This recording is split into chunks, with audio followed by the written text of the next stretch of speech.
दोस्तों, कन्याल हिंदी कहानी में आपका एक बार फिर से स्वागत है। आइए कहानी शुरू करते हैं।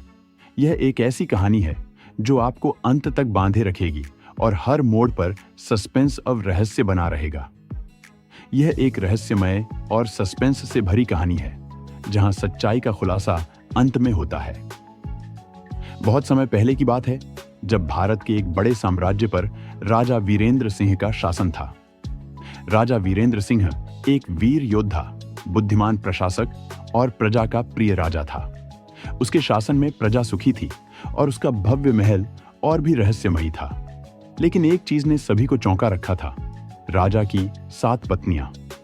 हर कोई यह जानना चाहता था कि राजा ने 7 पत्नियों को क्यों चुना। कहा जाता था कि हर पत्नी राजा के जीवन के एक महत्वपूर्ण हिस्से का प्रतीक थी। रानी सिया, राजा की पहली पत्नी, एक स्नेही और धैर्यवान स्त्री जो हमेशा राजा का समर्थन करती थी। दूसरी रानी राधिका, अत्यंत सुंदर लेकिन रहस्यमयी, वह महल से बाहर कभी नहीं जाती थी। तीसरी रानी अन्विता, योद्धा और साहसी, राजा की सेनाओं की शक्ति। चौथी रानी दीक्षा, बुद्धिमान और चालाक, राजनीति और कूटनीति में निपुण।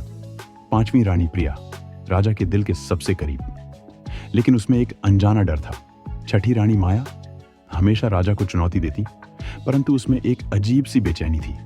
और 7वीं रानी शारिका, शांत और सौम्य लेकिन बहुत ही रहस्यमयी। महल के अंदर सब कुछ शांत और सुखद लगता था, लेकिन एक रात कुछ अजीब हुआ। रात के तीसरे पहर राजा ने महल के गलियारों में एक परछाई देखी। परछाई तेजी से भागी और जब राजा ने उसे पकड़ने की कोशिश की तो वह रहस्यमय तरीके से गायब हो गई। अगली सुबह महल के बगीचे में एक खून से सना कपड़ा मिला। यह किसी स्त्री का था। क्या यह किसी की हत्या का संकेत था? क्या महल में कोई अनजान ताकत प्रवेश कर चुकी थी, या फिर राजा की 7 पत्नियों में से कोई एक इस रहस्य का हिस्सा थी? राजा ने अपने विश्वास पात्र सलाहकार आचार्य विदुर को बुलाया और महल की तलाशी शुरू करवाई। जांच के दौरान कई चौंकाने वाले तथ्य सामने आए। पहला रहस्य, रानी राधिका, दूसरी पत्नी, के कमरे में काले जादू के कुछ चिन्ह मिले। जब उससे पूछा गया तो वह कांपने लगी और बोली, मैंने कुछ नहीं किया, वो मुझे मार देगा। लेकिन वह यह नहीं बताना चाहती थी कि वो कौन है। दूसरा रहस्य, रानी अन्विता, तीसरी पत्नी, के गुप्त कमरे में एक नक्शा मिला जिसमें राजा के महल के नीचे एक छुपा हुआ तहखाना दिखाया गया था। जब राजा ने उस तहखाने को खोजा तो वहां एक कंकाल मिला। वह किसी स्त्री का था। कौन थी वह स्त्री? क्या वह राजा की 7 पत्नियों में से कोई थी? तीसरा रहस्य, राजा ने अपनी सबसे प्रिय पत्नी रानी प्रिया को रोते हुए देखा। उसने फुसफुसाते हुए कहा, वीरेंद्र, मुझे कुछ बताना है, पर अगर मैंने बताया तो मैं मर जाऊंगी।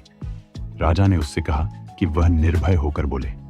लेकिन उसी रात रानी प्रिया को महल की छत से गिरा हुआ पाया गया और उसकी मृत्यु हो गई। अब यह साफ था कि यह एक खेल नहीं था, बल्कि किसी की सोची समझी साजिश थी। अब केवल 6 पत्नियां बची थीं। राजा ने अपनी 7वीं पत्नी रानी शारिका को बुलाया। वह सबसे शांत थी, लेकिन उसकी आंखों में एक गहरा राज छुपा था। राजा ने कहा, मुझे सच बताओ शारिका, मेरी पत्नियां मारी जा रही हैं और मुझे नहीं पता कि मेरा असली दुश्मन कौन है। तभी रानी शारिका ने हंसते हुए कहा, असली दुश्मन तुम्हारे सामने खड़ा है महाराज। राजा स्तब्ध रह गए।